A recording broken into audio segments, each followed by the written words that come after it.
السلام عليكم ومرحبا بكم عندي في القناة. كنتمنى تكونوا بخير وعلى خير وانتم كتشاهدوا هذا الفيديو اليوم اللي غادي نشارك معكم هاد الرفيسة بطريقتي سهلة وبسيطة وكتجي رائعة بنينة بزاف، خصوصا دابا راه بدا كيبرد الحل وهذا وقته. قبل ما نبداو الفيديو اول حاجه غادي نصليو على النبي، اللهم صل وسلم على سيدنا محمد وعلى اله وصحبه اجمعين. البنات اللي كتشاهد الفيديو لاول مره ما تنساش انك تدخلي لعندي وتكليكي على زر الاشتراك، وكذلك تخلي لي تعليق زوين بحالكم باش العائله ديالنا في القناه تكبر اكثر اكبر واكبر. المهم الفيديو ديال اليوم بحال اللي قلت لكم غادي نبداو به ان شاء الله يا ربي بنحضروا التريد بواحد الطريقه سهله وكونوا متاكدين غادي تنجح لكم. هاد الطريقه هذه طريقه تقليديه، يعني ما كاينش فيها شي تماره بزاف. بالنسبه للتريد عملت انا هنايا زلافه ديال الطحين الفينو، وانا عملت زلافه ونص ديال الطحين رطب. المهم طحين الفرص عادي. بالنسبه لهاد المقادير اللي عطيتكم خرجت لي الكميه بحال اللي شاهدتوا في الفيديو طبيعي بحال اللي كتشاهدوا. اذا بغيتوا كميه اكبر دوبلوا المقادير.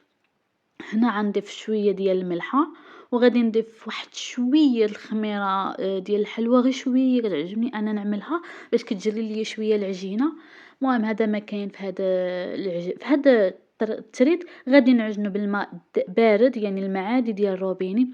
العجينه تكون رطبه شويه، ما تطلعوش العجينه قاصحه. انا هنا غادي نخليها ترتاح لان صوبتها في الصباح وتا العشيه عاد غنصوبهم. يعني غنخليها تدلك راسها بوحديتها ما عندلكهاش بزاف. نتوما اذا كنتو غادي تستعملوا هذيك الساعه دلكوها في البلاصه، عطيوها الدلك ديالها مزيان. ومكلكم انكم توجدوا هذا التريد النهار قبل، بحال مثلا توجدوه اليوم وغدا عاد تعملوا الحشوه الدجاج حتى هو. هذا كتجي بهاد الطريقه كتجي اسهل وكتفاداو الوقت. كتخليوهم فقط في الثلاجه اولا تعملوهم في فريكو، كيبقاو واحد المده طويله صراحه. المهم غطيوهم في الميكاب باش كيبقاو رطبين. هنايا فحال اللي كتشاهدوا عملت واحد ليكه خفيفه بحال هكا كتشاهدوا، عملتها في واحد الميكا وغادي نغطيهم نخليهم بحال اللي قلت لكم حتى نبغي انا عاد نوض نصاوبهم. شوفوا من بعد ما قررت صافي انني غنوض نعدلهم. شوفوا العجينه كيفاش كتجي رطبه وكتكون داركه راسها بوحديتها. هنا يدي كنفزكو فقط بشويه د الزيت، ما كنكثرش الزيت في دابا باش ما تدخليش العجينه ما يدخليش الزيت من الداخل باش ما تقطع لياش العجينه بزاف. المهم واخا هكاك راه تقطعات ليا ماشي اشكال. من بعد كنفزكم شويه بالزيت حتى كورهم بحال اللي كتشاهدوا. اذا بنت لي انا عندي هنايا مقله صغيره اللي صغرت يدي، اذا كانت عندكم المقله كبيره يعني كتعملوا يعني كتعملوا كواره هكا صغير كبيره كتجيكم افضل. انا هنايا عندي مقله صغيره خليها انني عملت غير كويرات صغيورين على عافيه بحال هكا. عملت المقله ديالي تسخن وفي نفس الوقت غادي نبدا نطلقهم. كنعمل شويه زيت ونطلقهم عادي، كنطلقهم نرققهم مزيان. نتسنى على المقله حتى تسخن مزيان، غادي نرش عليها شويه ديال الزيت صافي وكنبدا. هادي كنرش المقله الزيت غير اول مره فقط، من بعد صافي كنستغناو عليه بحال اللي كتشاهدوا. خليتها تسخن وفي نفس الوقت كنمشي نعمل وحده اخرى. فهاد اذا كانت يدكم تبارك الله خفيفه خليو العافيه ماشي حتى اذا كانت يدكم شويه ثقيله نقصوا العافيه مزيان باش ما فهمتي باش كل وحده تعطيوها حق ديالها. انا هنايا نقصت العافيه وبقيت كنعمل وحده بوحده باش كتجيني ساهله، كنمشي معاها نيشان صافي وكنقلبهم.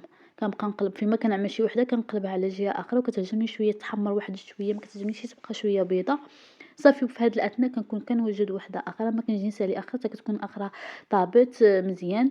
شوفوا بحال اللي كتشاهدوا هنايا بهاد الطريقه هذه. كنعاونها انها نزيد نجبد العجينه في المقله بهاد الطريقه. صافي كنكمل بهاد الطريقه كامله الكميه اللي عندي حتى كنحس براسي انني ما بقيتش قادره انني نقلبهم صافي وكنحيدهم ونعاود مره اخرى من جديد.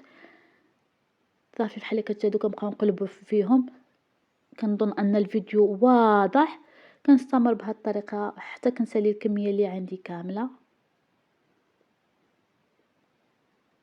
هما واخا يتقطعوا لكم ماشي مشكله لانهم اصلا في الاخير حتى هما كاملين غيتقطعوا. خرجت لي ديك هاد الكمية هادي، خرجت لي الطبيسي بحال اللي كنظن شفتوه في الأول ديال الفيديو. صافي كنستمر بهاد الطريقة هادي، ودابا نشوفو نعاد نصاوبو الدجاج ديالنا. هنايا عملت طريفة الدجاج، يمكن لكم تعملوا الدجاجة مكمولة، كل واحد اللي متوفر عنده. كتبقى الكمية اختيارية.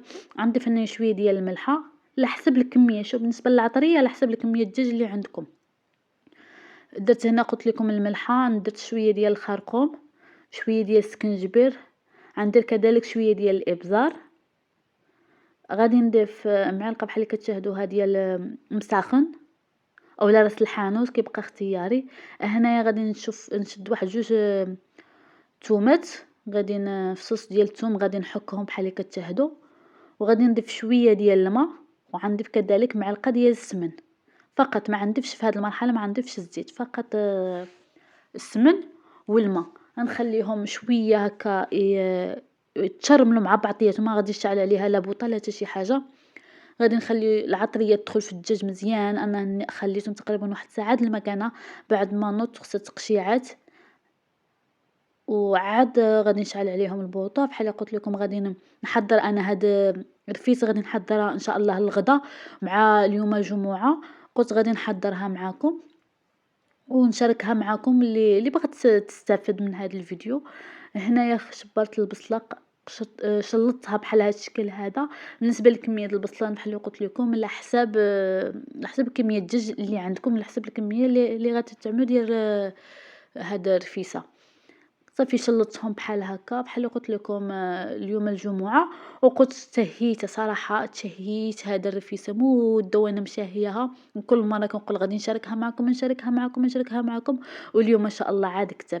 هنا ملي بديت كنشلط ديك البصله، كنت شعلت البوطه مهيله على داك الدجاج، وخليتهم بحال هكا يتعرقوا شويه هما ولا بوحديتهم، ما ضفت لهم حتى شي حاجه من غير اللي شفتوهم معايا في الفيديو في الاول.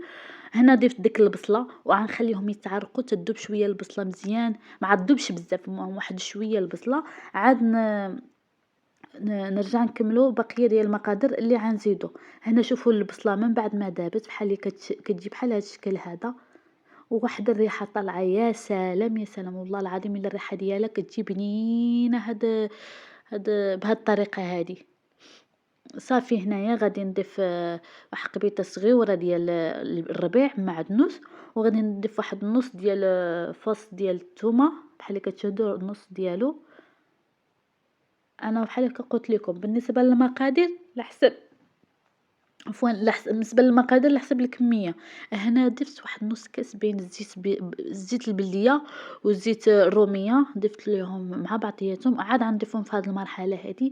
صافي غادي نضيف كذلك عندي هنايا الحلبه، تقريبا واحد جوج معالق اولا معلقه، المهم لحسب الاختياري شنو واش كتعجبكم نتوما بالحلبه اولا ما كتعجبكمش. ولكن صراحه انا عزيز عليا نعملها على حقها وطريقها.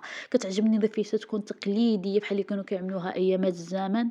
واخا حنايا في الشمال ما كنعرفوش ليها 100% بحال تبارك الله الناس الداخل اللهم بارك كيصرعوها كما كيقولوا، كيعملوا واحد الرفيسه يا سلام.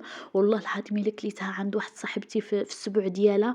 صاحبتي كانت فاسيه ما شاء الله، باقي لحد الان المذاق ديالها، ديك الرفيسه باقي المذاق ديالها في دوك ملي كتجي روعه سبحان الله. ما عرفتش وما تنساوش حتى البنه في اليدين اللهم بارك كتكون اكثر.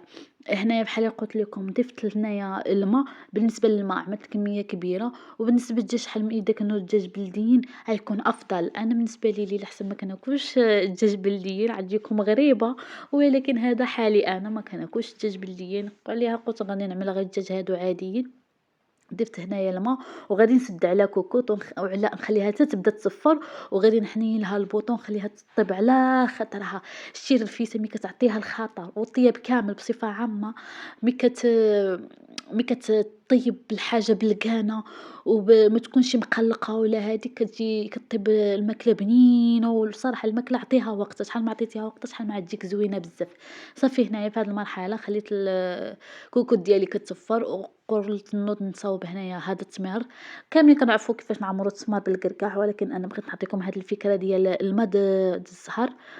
ماء الزهر كنفتحو التمرة بحال هاد الشكل كنحيدو العظيمة وكندهنو شوية منكتروش غير شوية هكا بالماء الزهر، وعاد كنضيفو داك الكاع ولا نضيفو اللوز ولا نضيفو الكاجو كيبقى اختياري، كتجي واحد المذاق فيها يا سلام. هادي ماشي ضروري نعملوها غير في الرفيسة، هادي يمكننا نعملوها في أي مثلًا فوقاش ما بغينا نعملوها التمر معمّر، بهاد الطريقة كتجي واحد البنة في ديك التمر كتجي رائعة الصراحة. بهاد الطريقة شوف غير كنمسحها ماشي كنكتر داك الماء الزهر، فقط أنني كنمسحها صافي. وفي هاد الأثناء هادي صافي ملي ساليت عملت غير واحد الكمية قليلة.